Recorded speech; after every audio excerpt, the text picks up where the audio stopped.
Je ne veux pas faire de scène, Sloan. Pas ici. C'est fini. Je demande le divorce. Je veux que tu signes ces papiers. Tout est terminé entre nous. Je ne te supporte plus. Tu es complètement dépassé. Sloan n'arrivait pas à croire ce qu'elle venait d'entendre de la bouche de son propre mari. Qu'il lui fasse ça. Après 10 ans de mariage, pendant ce temps, elle l'observait, complètement abasourdie, en train de réajuster nerveusement sa montre en or. Une montre qu'elle lui avait offerte pour ses premiers clients dans l'entreprise. Des clients qu'elle avait elle-même décrochés. Le divorce. Pour quelle faute, Juliane?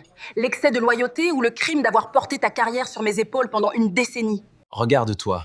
Tu es devenue une machine, Sloan. Froide, bureaucratique, toujours entre deux dossiers. J'ai besoin de légèreté. J'ai besoin de quelqu'un qui ne me rappelle pas mes erreurs de procédure au petit déjeuner. Quelqu'un comme Brianna. Vous avez entendu ça? Brianna, sa propre cousine. Une fille dont le seul talent est de savoir quel filtre Instagram cache le mieux son manque total de substance. Julian appelle sa propre médiocrité un besoin de légèreté.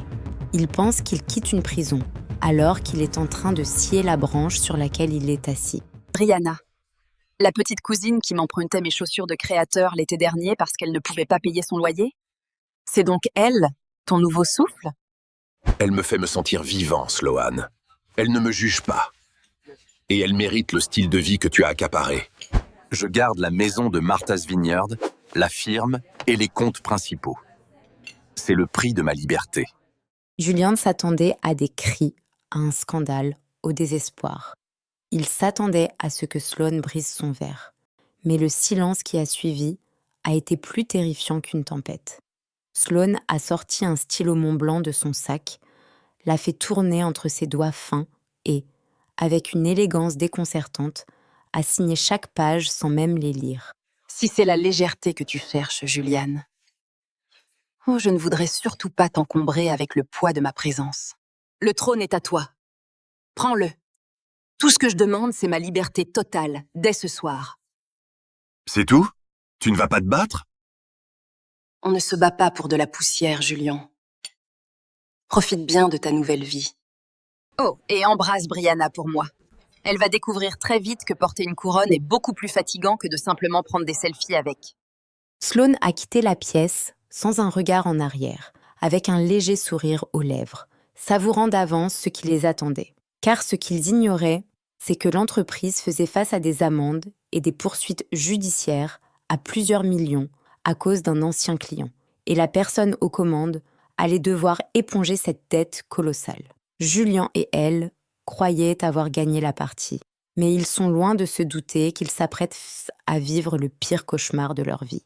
Le lendemain matin, Sloan Montgomery n'était pas une femme brisée.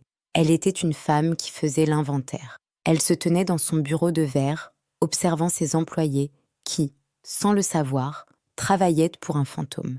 Elle commença à vider ses tiroirs avec une précision chirurgicale. Pas de larmes, juste le bruit du papier froissé et le clic métallique de son coffre-fort personnel. Elle ne prenait que ce qui lui appartenait. Ses contacts personnels, ses dossiers de recherche secrets et surtout son silence. Regardez-la, elle ne prend pas les meubles, elle prend l'âme de cette entreprise. Julian pense qu'en gardant les murs, il garde le pouvoir. Il ne comprend pas que les murs ne plaident pas au tribunal et que les lustres en cristal ne calment pas les clients furieux. C'est alors que Julian entra, le torse bombé, suivi de Brianna qui trottinait sur des talons trop hauts, filmant déjà le bureau avec son téléphone. L'air était saturé de son parfum bon marché qui jurait avec l'odeur de cuir vieilli de la pièce. Julien s'assit dans le fauteuil de Sloan avant même qu'elle ne l'ait quitté. Sloan, sois élégante. Brianna veut redécorer. Ce gris est trop oppressant. On va mettre de l'or, de la lumière. Quelque chose qui respire le succès, tu vois? L'or est conducteur d'électricité, Juliane. Fais attention à ne pas te brûler quand l'orage éclatera. Tout est à vous. Les dossiers, les contrats et surtout les responsabilités. Elle sortit, laissant derrière elle un Julien rayonnant et une Brianna qui testait déjà la luminosité pour son prochain live. Mais à peine Sloan avait-elle franchi le seuil de l'immeuble que le téléphone de l'accueil se mit à hurler. C'était le premier domino, le dossier Sterling. Un client aux poches profondes, mais à la patience très courte, qui venait de découvrir une faille monumentale dans son dernier contrat, une faille que Sloan avait signalée à Julian 3 mois auparavant et qu'il avait ignorée, trop occupé à choisir sa nouvelle cravate. Pendant ce temps, Sloan se rendait à leur domicile pour la dernière étape de son plan, la passation de pouvoir domestique. C'est là que l'arme la plus redoutable de Sloan l'attendait. Béatrice Vance, sa belle-mère. Une femme dont le regard pouvait geler l'eau en plein vol et qui considérait que le prestige de la famille Vance était une religion. Sloan savait que Béatrice détestait le désordre. Et Brianna était la définition même du chaos. Sloan trouva Béatrice dans le jardin d'hiver, inspectant les orchidées avec un mépris souverain. Sloan s'approcha, posa une main légère sur l'épaule de la vieille dame, un geste d'adieu que Béatrice ne comprit pas tout de suite. « Béatrice, je pars. Juliane a trouvé une nouvelle perspective en la personne de ma cousine, Brianna. Elle arrive ce soir avec ses valises et ses caméras. Je vous laisse prendre soin l'une de l'autre. » Cette petite fille qui porte du simili-cuir et qui parle avec les mains? Tu plaisantes, Sloan? Juliane n'oserait pas amener une telle roturière sous mon toit. Bon, ok. Avec des blocs, tu peux recevoir ton salaire. Normal. Du coup, tu peux payer ton loyer. Normal. Oh, il a osé. Il dit qu'elle apporte de la légèreté. Je crains qu'elle ne soit si légère qu'elle ne s'envole dès que vous commencerez à lui enseigner les règles de la maison. Bonne chance, Béatrice. Vous allez en avoir besoin. Le piège était scellé. En une seule journée, Sloan avait offert à son ex-mari une entreprise en faillite technique et une amante superficielle à dévorer par une lionne aristocrate. Alors que Sloan montait dans sa voiture, elle vit au loin le camion de livraison de Brianna arriver, déchargeant des cartons de vêtements de fast fashion devant les colonnes de marbre de la maison Vance. Admirez la vue, mes chers. Ce n'est pas une fuite, c'est une évacuation sanitaire. Sloan laisse les ordures derrière elle, et elle a même pris soin d'allumer la mèche avant de partir. Vous entendez ce silence? C'est le calme avant que le monde de Julian ne s'écroule sous le poids de sa propre stupidité. L'obscurité s'abattait sur la ville, mais pour Julian, ce n'était que le prélude d'un naufrage total. Dans le silence oppressant de son bureau de verre, il s'enfonçait dans le fauteuil directorial, savourant une victoire qu'il croyait définitive. Il ignorait encore que le pouvoir sans la compétence n'est qu'un décor de théâtre sur le point de s'effondrer. Le téléphone se mit à vibrer, brisant le calme artificiel de la pièce. À l'autre bout du fil, la voix d'Arthur Sterling n'était qu'un souffle glacial, le ton de ceux qui n'ont plus besoin de hurler pour détruire. Le milliardaire exigeait des réponses sur les garanties de 5 millions de dollars disparus. Julian sentit une goutte de sueur froide perler sur sa tempe.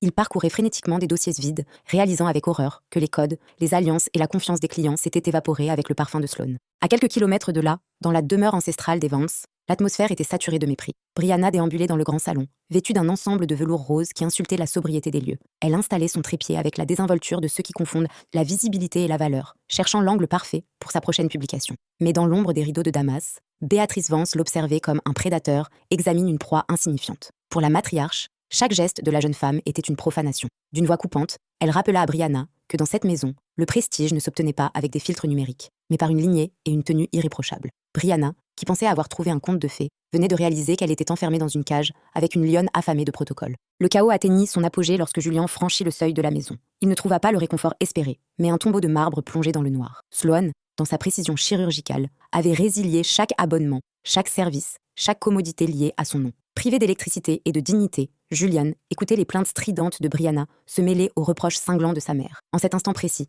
la réalisation fut brutale. Il n'avait jamais été le maître de ce domaine. Il n'était que l'accessoire d'une vie orchestrée par le génie de sa femme. Sans le pilier que représentait Sloan, les murs de sa propre existence commençaient à se fissurer sous le poids de sa médiocrité. Pendant ce temps, à l'autre bout de la métropole, dans un loft baigné par la lueur des bougies et du succès naissant, Sloan Montgomery savourait le silence. Elle n'éprouvait ni haine ni regret, seulement la satisfaction du travail bien fait. Face à elle, Malachi Stone l'observait avec une admiration qui ne demandait aucun mot. Il déposa sur la table les documents officiels de leur nouvelle association. Sloan savait que Julian et Brianna se noyaient dans une mer de dettes et de désillusions, mais son esprit était déjà tourné vers l'avenir. Elle signa le contrat d'un geste ferme, scellant la naissance d'un empire bâti sur la compétence pure. Elle ne leur avait rien volé, elle s'était simplement retirée, laissant le vide de leur propre caractère accomplir le reste de la besogne. L'éclat des lustres en cristal de la grande salle de bal de l'hôtel Saint-Régis ne parvenait pas à réchauffer le visage livide de Julian. Ce soir-là, pour le gala annuel de bienfaisance, il était venu chercher un miracle. Une main tendue, un investisseur assez fou pour éponger les dettes de la firme Vance. Mais dans ce monde de haute finance, l'échec a une odeur particulière que les prédateurs flairent à des kilomètres. À ses côtés, Brianna semblait s'être ratatinée. Sa robe de soirée, louée en catastrophe, manquait de l'ajustement parfait que seules les vraies couturières de Sloan savaient exiger. Elle qui rêvait d'être la reine de la soirée n'était plus qu'une ombre ignorée, une intruse dans un monde dont elle ne possédait pas les codes. Julian aperçut alors une silhouette qui fit s'arrêter le temps. Sloane entrait dans la salle, non plus comme une épouse dévouée, mais comme une force de la nature. Elle portait une robe d'un bleu nuit si profond qu'elle semblait avoir capturé le ciel, et à son bras, Malaki Stone dégageait une assurance tranquille qui rendait Julian pathétique par comparaison. Le silence se fit sur leur passage. Un respect quasi religieux, accordé à celle qui, en quelques semaines, avait rebâti ce que Julian mettrait une vie entière à comprendre. Lorsqu'une femme décide de reprendre sa lumière, elle laisse forcément ceux qui se chauffaient à son foyer dans un froid polaire. C'est la loi implacable de l'équilibre. On ne peut pas exiger les fruits d'un arbre que l'on a tenté de déraciner. Julian, poussé par le désespoir, tenta de s'approcher. Il voulait invoquer le passé, la nostalgie, une aide de dernière minute, pour calmer les créanciers qui frappaient à sa porte. Mais Sloane ne lui laissa pas le temps de prononcer un mot. Elle s'arrêta à sa hauteur, son regard balayant Julian et Brianna, avec une politesse si glaciale qu'elle en était humiliante. Elle ne lui jeta pas de venin, elle fit bien pire. Elle lui adressa le sourire d'une étrangère qui a oublié jusqu'au nom de son interlocuteur. D'un geste fluide, elle lui tendit une carte de visite, celle de sa nouvelle firme, avant de lui murmurer que son équipe juridique traiterait la mise en faillite de la firme Vance dès le lundi matin. L'humiliation fut totale lorsque Béatrice Vance elle-même, traversant la salle avec la majesté d'une reine douairière, ignora ostensiblement son propre fils pour aller saluer Sloane. Dans un murmure audible par tous les invités, elle félicita Sloane pour sa nouvelle acquisition, confirmant ce que Julian redoutait le plus. Sa propre mère avait déjà choisi son camp, celui de l'excellence sur celui du sang médiocre. Julien restait planté là, au milieu des rires et du champagne, réalisant que le karma n'est pas toujours un coup de tonnerre, mais parfois simplement le bruit d'une porte qui se ferme à jamais sur une vie qu'on n'a pas méritée. Le silence qui suivit le gala fut le plus assourdissant de la vie de Julien. Quelques semaines plus tard, le grand nom des Vance ne figurait plus sur les plaques de marbre, mais sur les registres des enchères publiques. Dans le salon désormais vide de la demeure familiale, dépouillé de ses meubles ancestraux pour éponger une partie des dettes de Sterling, Julian contemplait les taches plus claires sur les murs, là où pendaient autrefois les portraits de sa grandeur passée. Brianna était partie depuis longtemps,